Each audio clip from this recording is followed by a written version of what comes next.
নমস্কার। আজ পড়ছি স্বামী শিষ্য সংবাদের উত্তর কাণ্ডের ত্রয়োদশ বল্লী। স্থান বেলুর মঠ, বর্ষ 1901। শনিবার বৈকালে শিষ্য মঠে আসিয়াছে। স্বামীজির শরীর তত সুস্থ নয়। শিলং পাহাড় হইতে অসুস্থ হইয়া অল্পদিন হইল প্রত্যাবর্তন করিয়াছেন। তাহার পা ফুলিয়াছে এবং সমস্ত শরীরেই যেন জল সঞ্চার হইয়াছে। স্বামীজির গুরু ভাতৃগণ সেই জন্য বড়ই চিন্তিত হইয়াছেন। বউবাজারের শ্রীযুক্ত মহানন্দ কবিরাজ স্বামীজিকে দেখিতেছেন। স্বামী নিরঞ্জনানন্দের অনুরোধে স্বামীজি কবিরাজি ঔষধ খাইতে স্বীকৃত হইয়াছেন। আগামী মঙ্গলবার হইতে নুন জল বন্ধ করিয়া বাঁধা ঔষধ খাইতে হইবে। আজ রবিবার। শিষ্য বলিল, মহাশয়, এই দারুণ গ্রীষ্মকাল, তাহাতে আবার আপনি ঘণ্টায় 4-5 বার করিয়া জল পান করেন। এ সময় আপনার জল বন্ধ করিয়া ঔষধ খাওয়া অসহ্য হইবে। স্বামীজি, তুই কি বলছিস? ঔষধ খাওয়ার দিন প্রাতে আর জল পান করব না বলে দৃঢ় সংকল্প করব। তারপর সাধ্যে কি জল আর কণ্ঠের নিচে নাবে? তখন 21 দিন জল আর নিচে নামতে পারছেন না। শরীরটা তো মনেরই খোলস, মন যা বলবে সেই মতো ওকে চলতে হবে। তবে আর কি, নিরঞ্জনের অনুরোধে আমাকে এটা করতে হলো। ওদের অনুরোধ তো আর উপেক্ষা করতে পারি নে। বেলা প্রায় 10টা। স্বামীজি উপরেই বসিয়া আছেন। শিষ্যের সঙ্গে প্রসন্ন বদনে মেয়েদের জন্য যে ভাবী মঠ করিবেন তদ্বিষয়ে প্রসঙ্গ উত্থাপন করিয়াছেন। বলিতেছেন, মাকে কেন্দ্রস্থানীয়া করে গঙ্গার পূর্বতটে মেয়েদের জন্য একটি মঠ স্থাপন করতে হবে। এ মঠে যেমন ব্রহ্মচারী সাধু সব তৈরি হবে, ওপারের মেয়েদের মঠেও ঠিক তেমনি ব্রহ্মচারিণী সাধ্বী সব তৈরি হবে। শিষ্য, মহাশয়, ভারতবর্ষে বহু পূর্বকালে মেয়েদের জন্য তো কোনো মঠের কথা ইতিহাসে পাওয়া যায় না। বৌদ্ধ যুগেই স্ত্রী মঠের কথা শোনা যায়, কিন্তু উহা হইতে কালে নানা ব্যভিচার আসিয়া পড়িয়াছিল। ঘোর বামাচারে দেশ পর্যুদস্ত হইয়া গিয়াছিল। স্বামীজি, এদেশে পুরুষ মেয়েতে এতটা তফাৎ কেন যে করেছে তা বোঝা বড়ই কঠিন। বেদান্ত শাস্ত্রে তো বলেছে, একই চিৎ সত্তা সর্বভূতে বিরাজ করছেন। তোরা মেয়েদের নিন্দাই করিস, কিন্তু তাদের উন্নতির জন্যে কি করেছিস বল দেখি? স্মৃতি ফ্রীতি লিখিয়ে নিয়ম নীতিতে বদ্ধ করে এদেশের পুরুষরা মেয়েদের একেবারে ম্যানুফ্যাকচারিং মেশিন করে তুলেছে। মহামায়ার সাক্ষাৎ প্রতিমা এই সকল মেয়েদের এখন না তুললে বুঝি তোদের আর উপায়ান্তর আছে? শিষ্য, মহাশয়, স্ত্রী জাতি সাক্ষাৎ মায়ের মূর্তি। মানুষের অধঃপতনের জন্য যেন উহাদের সৃষ্টি হইয়াছে। স্ত্রী জাতি মায়া দ্বারা মানবের জ্ঞান বৈরাগ্য অবারিত করিয়া দেয়। সেই জন্যেই বোধহয় শাস্ত্রকর বলিয়াছেন, উহাদের জ্ঞান ভক্তি কখনোই হইবে না। স্বামীজি, কোন শাস্ত্রে এমন কথা আছে যে মেয়েরা জ্ঞান ভক্তির অধিকারিণী হবে না? ভারতের অধঃপতন হল ভট্টাচ বামুনরা ব্রাহ্মণতর জাতকে যখন বেদ পাঠের অনধিকারী বলে নির্দেশ করলে, সেই সময় মেয়েদেরও সকল অধিকার কেড়ে নিলে। নতুবা বৈদিক যুগে, উপনিষদের যুগে দেখবি মৈত্রেয়ী, গার্গী প্রভৃতি প্রাতঃস্মরণীয়া স্ত্রীলোকেরা ব্রহ্ম বিচারে ঋষি স্থানীয়া হয়ে রয়েছেন। হাজার বেদজ্ঞ ব্রাহ্মণের সভায় গার্গী সগর্বে যাজ্ঞবল্ক্যকে ব্রহ্ম বিচারে আহ্বান করেছিলেন। এই সব আদর্শ স্থানীয় মেয়েদের যখন অধ্যাত্ম জ্ঞানে অধিকার ছিল, তখন এখনই বা মেয়েদের সে অধিকার থাকবে না কেন? একবার যা ঘটেছে তা আবার অবশ্যই ঘটতে পারে। History repeats itself. মেয়েদের পুজো করেই সব জাত বড় হয়েছে। যে দেশে যে জাতে মেয়েদের পূজা নেই, সে দেশ সে জাত কখনোই বড় হতে পারেনি, কস্মিন কালে পারবেও না। তোদের জাতের যে এত অধঃপতন ঘটেছে, তার প্রধান কারণ এইসব শক্তি মূর্তির অবমাননা করা। মনু বলছেন, যত্র নার্যস্তু পূজ্যন্তে রম্যন্তে তত্র দেবতাঃ, যত্রৈতস্তু ন পূজ্যন্তে সর্বাস্তু ত্রাফলাঃ ক্রিয়া। যেখানে স্ত্রীলোকের আদর নেই, স্ত্রীলোকেরা নিরানন্দে অবস্থান করে, সে সংসারের সে দেশের কখনোই কোনো উন্নতির আশাও নেই। এই জন্য এদের আগে তুলতে হবে, এদের জন্য আদর্শ মঠ স্থাপন করতে হবে। শিষ্য: মহাশয়, প্রথমবার বিলাত হইতে আসিয়া আপনি স্টার থিয়েটারে বক্তৃতা দিবার কালে তন্ত্রকে কতই না গালমন্দ করিয়াছিলেন। এখন আবার তন্ত্র সমর্থিত স্ত্রী পূজার সমর্থন করিয়া আপনার কথা আপনিই যে বদলাইতেছেন। স্বামীজি: তন্ত্রের বামাচার মতটা পরিবর্তিত হয়ে এখন যা হয়ে দাঁড়িয়েছে, আমি তারই নিন্দা করেছিলাম। তন্ত্রোক্ত মাতৃভাবের অথবা ঠিক ঠিক বামাচারেরও নিন্দা করিনি। ভগবতী জ্ঞানে মেয়েদের পূজা করাই তন্ত্রের অভিপ্রায়।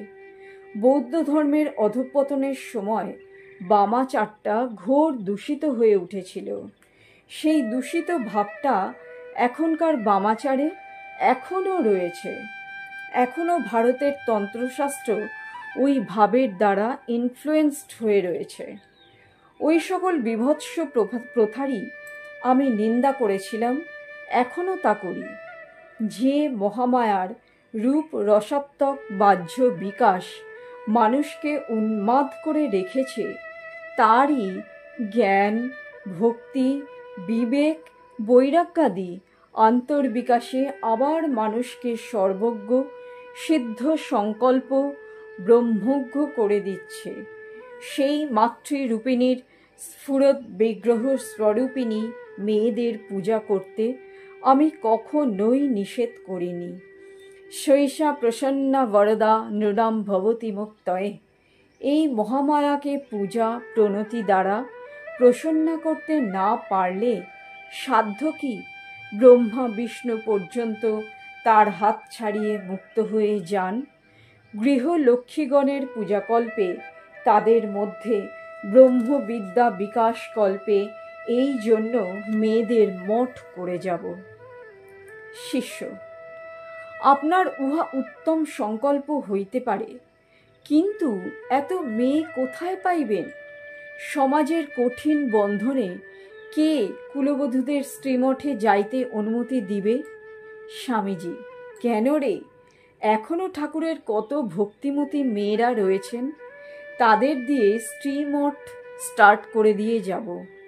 শ্রী শ্রী মাতা ঠাকুরানী তাদের সেন্ট্রাল ফিগার হয়ে বসবেন, আর শ্রীরামকৃষ্ণদেবের ভক্তদিগের স্ত্রী কন্যারা উহাতে প্রথমে বাস করবে, কারণ তারা ঐরূপ স্ত্রীমঠের উপকারিতা সহজেই বুঝতে পারবে। তারপর তাদের দেখাদেখি কত গেরস্থ এই মহাকার্যের সহায় হবে। শিষ্য: ঠাকুরের ভক্তেরা অবশ্যই এ কার্যে যোগ দিবেন, কিন্তু সাধারণ লোকে এ কার্যের সহায় হইবে বলিয়া মনে হয় না। স্বামীজি: জগতের কোনো মহৎ কার্যই স্যাক্রিফাইস ভিন্ন হয়নি। বটগাছের অঙ্কুরকে দেখে কে মনে করতে পারে কালে উহা প্রকাণ্ড বটগাছ হবে? এখন তো এই রূপে মঠ স্থাপন করব, পরে দেখবি এক আধ জেনারেশন বাদে ওই মঠের কদর দেশের লোক বুঝতে পারবে। এই যে বিদেশি মেয়েরা আমার চেলি হয়েছে, এরাই এই কাজে জীবন পাত করে যাবে। তোরা ভয় কাপুরুষতা ছেড়ে এই মহৎ কাজে সহায় হ, আর এই উচ্চ আইডিয়াল সকল লোকের সামনে ধর। দেখবি কালে এর প্রভায় দেশ উজ্জ্বল হয়ে উঠবে। শিষ্য: মহাশয়, মেয়েদের জন্য কিরূপ মঠ করিতে চাহেন, তাহার সবিশেষ বিবরণ আমাকে বলুন, শুনিবার বড়ই উৎসাহ হইতেছে। স্বামীজি: গঙ্গার ওপারে একটা প্রকাণ্ড জমি নেওয়া হবে, তাতে অবিবাহিতা কুমারীরা থাকবে আর বিধবা ব্রহ্মচারিণীরা থাকবে, আর ভক্তিমুক্তি গেরস্থের মেয়েরা মধ্যে মধ্যে এসে অবস্থান করতে পারে। এ মঠে পুরুষদের কোনরূপ সংস্রব থাকবে না। পুরুষ মঠের বয়োবৃদ্ধ সাধুরা দূর থেকে স্ত্রী মঠের কার্যভার চালাবে। স্ত্রী মঠে মেয়েদের একটি স্কুল থাকবে, তাতে ধর্মশাস্ত্র, সাহিত্য, সংস্কৃত, ব্যাকরণ, চাই কি অল্প বিস্তর ইংরাজিও শিক্ষা দেওয়া হবে। সেলাইয়ের কাজ, রান্না, গৃহকর্মের যাবতীয় বিধান এবং শিশু পালনের স্থূল বিষয়গুলিও শেখানো হবে। আর জপ, ধ্যান, পূজা এসব তো শিক্ষার অঙ্গ থাকবেই। যারা বাড়ি ছেড়ে একেবারে এখানে থাকতে পারবে, তাদের অন্ন বস্ত্র এই মঠ থেকেই দেওয়া হবে। যারা তা পারবে না, তারা এই মঠের দৈনিক ছাত্রীরূপে এসে পড়াশোনা করতে পারবে। চাই কি মঠাধ্যক্ষের অভিমতে মাঝে মধ্যে এখানে থাকতে, ও যতদিন থাকবে খেতেও পাবে। মেয়েদের ব্রহ্মচর্য কল্পে এই মঠে বয়োবৃদ্ধা ব্রহ্মচারিণীরা ছাত্রীদের শিক্ষার ভার নেবে। এই মঠে 5-7 বছর শিক্ষার পর মেয়েদের অভিভাবকেরা তাদের বিয়ে দিতে পারবে। যোগ্যাধিকারিণী বলে বিবেচিত হলে অভিভাবকদের মত নিয়ে ছাত্রীরা এখানে চিরকুমারী ব্রতাবলম্বনে অবস্থান করতে পারবে। যারা চিরকুমারী ব্রত অবলম্বন করবে, তারাই কালে এই মঠের শিক্ষয়িত্রী ও প্রচারিকা হয়ে দাঁড়াবে এবং গ্রামে গ্রামে, নগরে নগরে সেন্টার খুলে মেয়েদের শিক্ষা বিস্তারে যত্ন করবে। চরিত্রবতী, ধর্মভাবাপন্না ঐরূপ প্রচারিকাদের দ্বারা দেশে যথার্থ স্ত্রী শিক্ষার বিস্তার হবে। স্ত্রী মঠের সংস্রবে যতদিন থাকবে, ততদিন ব্রহ্মচর্য রক্ষা করা এ মঠেরও ভিত্তি স্বরূপ হবে। ধর্মপরায়ণতা, ত্যাগ ও সংযম এখানকার ছাত্রীদের অলঙ্কার হবে, আর সেবা ধর্ম তাদের জীবনের ব্রত হবে। এইরূপ আদর্শ জীবন দেখলে কে তাদের না সম্মান করবে, কেই বা তাদের অবিশ্বাস করবে? দেশের স্ত্রীলোকদের জীবন এইরূপে গঠিত হলে তবে তো তোদের দেশে সীতা, সাবিত্রী, গার্গীর আবার অভ্যুত্থান হবে। দেশাচারের ঘোর বন্ধনে প্রাণহীন, স্পন্দনহীন হয়ে তোদের মেয়েরা এখন কি যে হয়ে দাঁড়িয়েছে, তা একবার পাশ্চাত্য দেশ দেখে এলে বুঝতে পারতিস। মেয়েদের এই দুর্দশার জন্য তোরাই দায়ী। আবার দেশের মেয়েদের পুনরায় জাগিয়ে তোলাও তোদের হাতেই রয়েছে। তাই বলছি, কাজে লেগে যা। কি হবে ছাই, শুধু কতগুলো বেদ বেদান্ত মুখস্থ করে? শিষ্য: মহাশয়, এখানে শিক্ষালাভ করিয়াও যদি মেয়েরা বিবাহ করে, তবে আর তাহাদের ভিতর আদর্শ জীবন কেমন করিয়া লোকে দেখিতে পাইবে?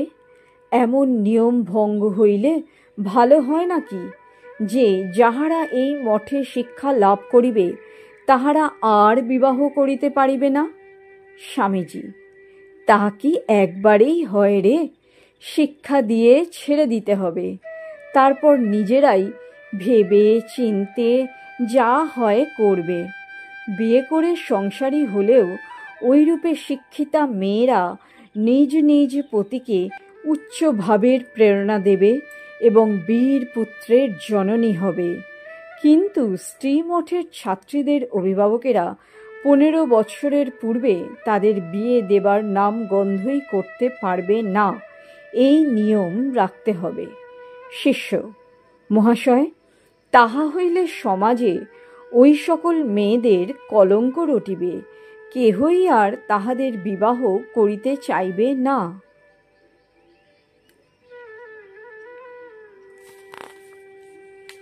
স্বামীজি: কেন চাইবে না? তুই সমাজের গতি এখনো বুঝতে পারিসনি। এইসব বিদুষী কর্মতৎপরা মেয়েদের বরের অভাব হবে না। দশমে কন্যকা প্রাপ্তিহি, সেসব বচনে এখন সমাজ চলছে না, চলবেও না। এখনই দেখতে পাচ্ছিস নে। শিষ্য: যাহাই বলুন, কিন্তু প্রথম প্রথম ইহার বিরুদ্ধে একটা ঘোরতর আন্দোলন হইবে। স্বামীজি: তা হোক না, তাতে ভয় কি? সৎসাহসে অনুষ্ঠিত সৎকার্যে বাধা পেলে অনুষ্ঠাতাদের শক্তি আরও জেগে উঠবে। যাতে বাধা নেই, প্রতিকূলতা নেই, তাতে মানুষকে মৃত্যুপথে নিয়ে যায়। স্ট্রাগলই জীবনের চিহ্ন, বুঝেছিস? শিষ্য: আগে হ্যাঁ। স্বামীজি: পরম ব্রহ্ম তত্ত্বে লিঙ্গ ভেদ নেই। আমরা আমি তুমির প্লেনে লিঙ্গভেদটা দেখতে পাই। আবার মন যতই অন্তর্মুখ হতে থাকে ততই এই ভেদ জ্ঞানটা চলে যায়। শেষে মন যখন সোমরস ব্রহ্মতত্ত্বে ডুবে যায়, তখন আর স্ত্রী পুরুষ এই জ্ঞান একেবারেই থাকে না। আমরা ঠাকুরের ওইরূপ প্রত্যক্ষ দেখেছি। তাই বলি, মেয়ে পুরুষে বাহ্যভেদ থাকলেও স্বরূপত কোনো ভেদই নেই। অতএব পুরুষ যদি ব্রহ্মজ্ঞ হতে পারে, তো স্ত্রীলোকও তা হতে পারে না কেন? তাই বলছিলুম, মেয়েদের মধ্যে একজনও যদি কালে ব্রহ্মজ্ঞা হন, তবে তার প্রতিভাতে হাজারো মেয়ে মানুষ জেগে উঠবে এবং দেশের সমাজের কল্যাণ হবে। বুঝলি? শিষ্য: মহাশয়, আগে হ্যাঁ। স্বামীজি: পরম ব্রহ্ম, আপনার উপদেশে আজ আমার চক্ষু খুলিয়া গেল। স্বামীজি: এখনই কি খুলেছে? যখন সর্বাভাষক আত্মতত্ত্ব প্রত্যক্ষ করবি, তখন দেখবি এই স্ত্রী পুরুষ ভেদ জ্ঞান একেবারেই লুপ্ত হবে। তখনই মেয়েদের ব্রহ্মরূপিণী বলে বোধ হবে। ঠাকুরকে দেখেছি স্ত্রী মাত্রেই মাতৃভাব, তা যে জাতির যেরূপ স্ত্রীলোকই হোক না কেন, দেখেছি কি না? তাই এত করে তোদেরও ওইরূপ করতে বলি এবং মেয়েদের জন্য গ্রামে গ্রামে পাঠশালা খুলে তাদের মানুষ করতে বলি। মেয়েরা মানুষ হলে তবে তো কালে তাদের সন্তান সন্ততির দ্বারা দেশের মুখ উজ্জ্বল হবে। বিদ্যা, জ্ঞান, শক্তি, ভক্তি দেশে জেগে উঠবে। শিষ্য: আধুনিক শিক্ষায় কিন্তু মহাশয় বিপরীত ফল ফলিতেছে বলিয়া বোধ হয়। মেয়েরা একটু আধটু পড়িতে ও সেমিজ গাউন পরিতেই শিখিতেছে, কিন্তু ত্যাগ, সংযম, তপস্যা, ব্রহ্মচর্যাদি ব্রহ্মবিদ্যা লাভের উপযোগী বিষয়ে কতটা উন্নত হইতেছে তাহা ঠিক বুঝিতে পারা যাইতেছে না। স্বামীজি: প্রথম প্রথম অমনটা হয়েই থাকে।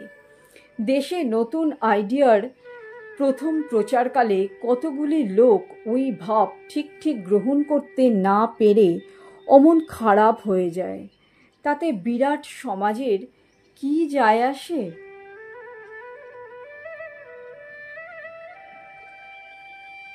কিন্তু যারা অধুনা প্রচলিত যৎসামান্য স্ত্রী শিক্ষার জন্যেও প্রথম উদ্যোগী হয়েছিলেন, তাদের মহাপ্রাণতায় কি সন্দেহ আছে? তবে কি জানিস, শিক্ষাই বলিস আর দীক্ষাই বলিস, ধর্মহীন হলে তাতে গলদ থাকবেই থাকবে। এখন ধর্মকে সেন্টার করে রেখে স্ত্রী শিক্ষার প্রচার করতে হবে। ধর্ম ভিন্ন অন্য শিক্ষাটা সেকেন্ডারি হবে। ধর্মশিক্ষা, চরিত্র গঠন, ব্রহ্মচর্য ব্রত উদযাপন, এই জন্যই শিক্ষার দরকার। বর্তমানকালে এ পর্যন্ত ভারতে যে স্ত্রী শিক্ষার প্রচার হয়েছে তাতে ধর্মটিকেই সেকেন্ডারি করে রাখা হয়েছে। তাইতেই তুই যেসব দোষের কথা বললি সেগুলি হয়েছে। কিন্তু তাতে স্ত্রীলোকদের কি দোষ বল? সংস্কারকেরা নিজে ব্রহ্মজ্ঞ না হয়ে স্ত্রী শিক্ষা দিতে অগ্রসর হওয়াতেই তাদের ঐরূপ বেচালে পা পড়েছে। সকল সৎকার্যের প্রবর্তকেরাই অভীপ্সিত কার্যানুষ্ঠানের পূর্বে কঠোর তপস্যা সহায়ে আত্মজ্ঞ হওয়া চাই, নতুবা তার কাজে গলদ বেরোবেই, বুঝলি? শিষ্য: আগে হ্যাঁ, দেখিতে পাওয়া যায় অনেক শিক্ষিতা মেয়েরা কেবল নভেল নাটক পড়িয়াই সময় কাটায়। পূর্ববঙ্গে কিন্তু মেয়েরা শিক্ষিতা হইয়াও নানান ব্রতের অনুষ্ঠান করে। এদেশে ঐরূপ করে কি? স্বামীজি: ভালো মন্দ সব দেশে সব জাতের ভেতরেই রয়েছে। আমাদের কাজ হচ্ছে নিজের জীবনে ভালো কাজ করে লোকের সামনে এক্সাম্পল ধরা। কন্ডেম করে কোনো কাজ সফল হয় না, কেবল লোক হটে যায়। যে যা বলে বলুক, কাকেও কন্ট্রাডিক্ট করবিনি। এই মায়ার জগতে যা করতে যাবি তাতেই দোষ থাকবে। সর্বারম্ভা হি দোষেন ধূমেনাগ্নিগিরিবৃতাঃ। আগুন থাকলেই ধূম উঠবে, কিন্তু তাই বলে কি নিশ্চেষ্ট হয়ে বসে থাকতে হবে? যতটা পারিস ভালো কাজ করে যেতে হবে। শিষ্য: ভালো কাজটা কি? স্বামীজি: যাতে ব্রহ্ম বিকাশের সাহায্য করে তাই ভালো কাজ।